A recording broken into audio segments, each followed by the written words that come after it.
Bloomfield. My name is Elizabeth Lane and I serve the community as your library director. This is a very exciting time for Bloomfield Public Library as we look to improve our facilities and always continue to deliver excellent services to you, our community. Right now, we are hiring a library assistant, so if you know of anyone, it's a part-time position, includes evenings and weekends and working with our public. It's really a fun, front-facing position. Please kindly let them know and apply. As you may know, we have 2 new libraries almost at completion at this point.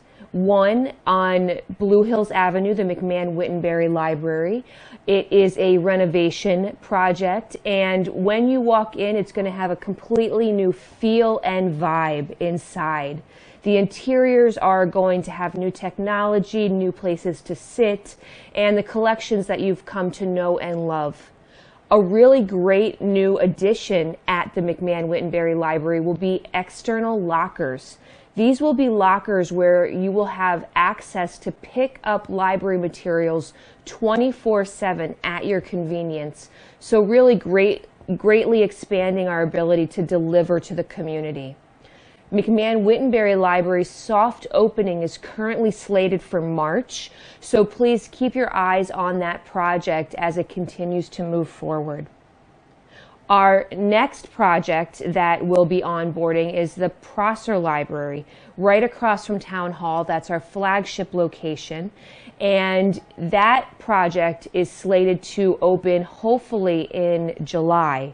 And it will include expansive new spaces, new accesses to collections, and a wonderful community room. Both locations will have teen areas that are only for the teens, where they can go and do all the things teens like to do, from talking with each other, hanging out, and of course learning new skills at the library with our incredible youth librarians and teen librarians leading the way. We're so excited for these new spaces, and we really hope that the community joins us in this celebratory time as we, as a community, look forward to new educational opportunities, new places to meet, new books to read in Prosser and McMahon-Wittenberry libraries. Of course, during this time, you have access to full library services at 2 locations, one at 330 Park, where we have a computer lab that includes faxing, printing, technology help, computers, softwares, and access to our wonderful staff to guide you through using all of that technology. And then we have a full-service library location at the atrium on the Cigna campus in the MetLife building.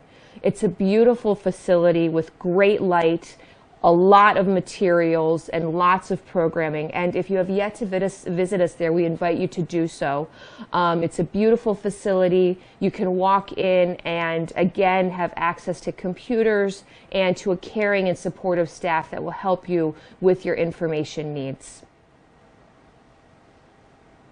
As we continue to work towards this new future, we still have a lot going on in terms of programming as well.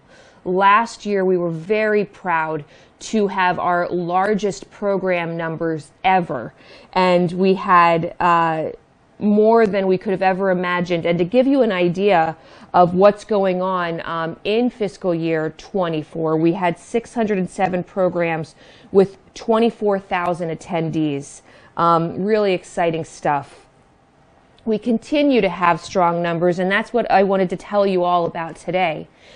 We have programming for all ages from birth to adult, and if you have yet to attend a program, I strongly encourage you to do so. Our programming covers all of the bases with both seasonal programs and then lifelong learning programs to complement what we have going on, and to continue to educate and bring the community new skills and new things to talk about in your day-to-day life, and to really enrich the lives of all community members. So for our youth programming, every Wednesday morning we have a youth story time. We have a lot of science-themed programs, and STEAM is what we call it: science, technology, education, arts, and math-related programming for our public. We have a new book club for our elementary students that's starting this month in December. Hard to believe we're in December already. And then another new thing we are doing is what we're calling Homeschool Fun Fridays. And as we continue to see an uptick in homeschool families in our community, we want to work with them to bring resources. And so that Homeschool Fun Friday will include currently a partnership with the Children's Museum.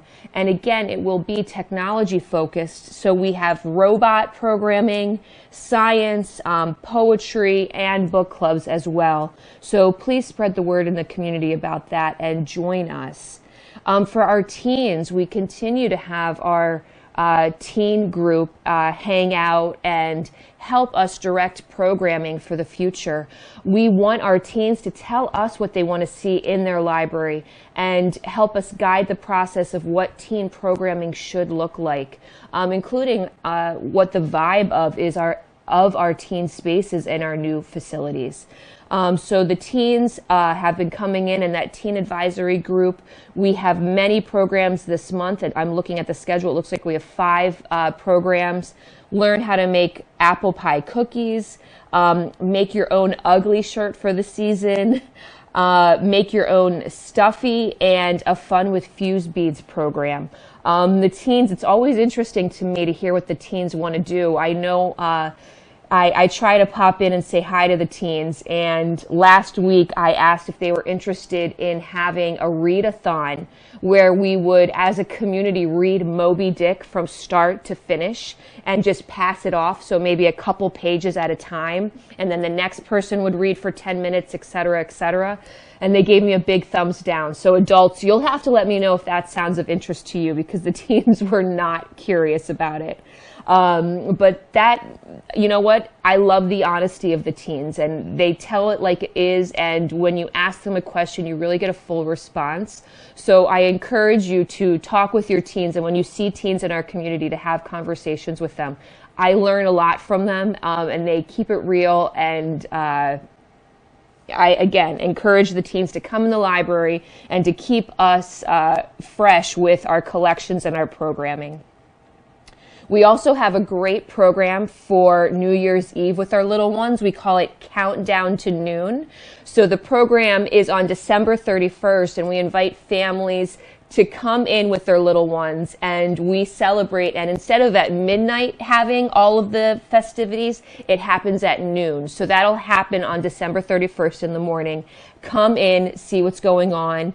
Of course, our Pokemon Club continues with our young people, and all of the other fun programs. We're having a Kwanzaa Crafternoon on December 26th. And a special story time actually on the 4th, tomorrow, where we have an opossum coming in. And I heard that we're going to be able to pet the opossum. And as you know, they are North America's only marsupial. So I have a soft spot for them.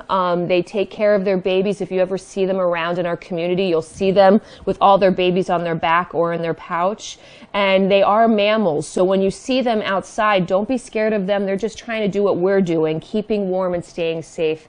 So we look forward to learning more about this fabulous animal tomorrow. So super excited about that. And of course, if there's something that your family's interested in, let us know, and we'll connect you with the resources or a program coming up in the future. Of course, we also have our fabulous Museum Pass program to museums all over the state of Connecticut. We even have a museum pass to the Museum of Contemporary Art in Massachusetts, Mass MoCA. It's a world-class art institution, and if you've never been, I strongly suggest going. The museum pass allows up to 4 people to go for free. We also have museum passes to the New Britain Museum of Art, the Wadsworth, and other cultural areas of interest as well. So take a look at that, see what clicks for you and yours, and take us up on that. As far as adult programming, we do everything. It's fabulous, it's interesting, we take recommendations from our public, and it lines up with our strategic our strategic goals and the literacies of focus that we have for our public. One of which is visual literacy. And for those that know me, I'm a huge art lover. I come from the art world, and I really infuse that into the way I look at library service. And visual literacy is a literacy that's of extreme importance in today's society. And one way you can increase and improve upon your visual literacy skills is by going to museums, but also we bring museums to you. So tonight at 7 o'clock, we have a program with, it's titled Artworks That Changed Art History. So it's looking at artworks that you probably know and have seen before, and really taking a deep dive and learning from an art historian who'll be able to really walk you through that. So that's exciting. I already told you about our cute opossum that's coming tomorrow. I told you about our making pie with our tweens and teens also tomorrow. We have an award-winning author and pop culture historian, Marty Gitlin, coming to talk to us about the 100 greatest cartoon characters of all time. That's this Thursday for adults, so come and join us with that. We have a lot of programs where we make things. We're going to be making purses out of old books this Thursday in the atrium. Come check that out. One of our online programs that one of our youth librarians, Miss Nicole, does is called Science Bites. And that's where she brings a science activity and lesson in a pint-sized video on YouTube where you can watch at your leisure. I learned something from every single Science Bite video she does. And it's a great family activity, and it usually revolves around something you can make. So check out the next one. It's about LED lights and paper circuits, so electricity. Again, I promise you, you'll learn something, and it's a pint-sized dose of science. We have our Storytime on the Go programming, and then our regular programming this week includes our weekly meditation series. We have a caregiver support group and Healing Hearts that takes place at the Bloomfield Senior Center. Our Millennials Read program with Bloomfield Public Library, Granbury Public Library, and Simsbury Public Library, where we invite millennials to come hang out around the written word. It looks like they're going to be having a cookie swap this week. Lots of fun. Our Millennials programming happens on a monthly basis as well. And then on every Friday, this is a programming series we are very proud of, and it speaks specifically to digital literacy and the importance of digital literacy. Every Friday in our space at 330 Park, we have a series where we have, again, I want to use this word, pint-sized lessons around technology. So the next series program every Friday morning at 330 Park is going to be talking about internet basics. For instance, do you know how to use Google? Do you know how to do an internet search? Do you know how to create an email account? Can you send an email in a professional manner? Can you go to BPL online and find our digital resources? For instance, we have access to the Hartford Courant. Do you know how to go find that so you can get around the paywall and read those articles from the Courant that are of interest to you? All of these programs happen on Friday mornings at 330 Park. Call us to register, sign up. They're aimed at everyone in our community, but specifically those who are trying to get those core competencies around using technology. And of course, we're always here to help you with that. At the library, you can borrow a Chrome kit, you can borrow a hotspot so that you can get Wi-Fi in your home with access. So again, the library is about opening doors, providing access, and there's a lot of ways we do that. Please, if you need help with something, come to us, ask us for help, and we'll walk you through how to use all of these resources. It looks, we have some books always coming through, always books we're recommending.